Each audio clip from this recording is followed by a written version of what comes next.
যাকাতটা বড় গুরুত্বপূর্ণ বিষয়। যা কিছু আল্লাহ ফরজ করেছেন সবগুলোই গুরুত্বপূর্ণ। এই জন্য আমরা যারা আংশিক অর্ধেক কিছু যাকাত দিচ্ছি, এগুলো বাদ দিতে হবে। আপনার পূর্ণ যাকাত আদায় করে সঠিক জায়গায় পৌঁছে দিতে হবে।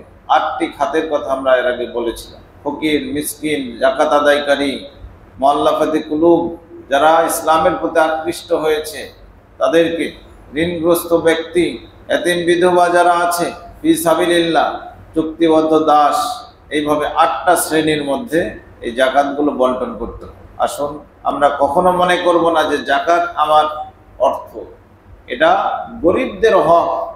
এই 8 শ্রেণীর হক আপনার সম্পদের সাথে আল্লাহ রেখেছেন। আপনার পরীক্ষা নিচ্ছেন যে এই হকটা আপনি আদায় করে দিচ্ছেন।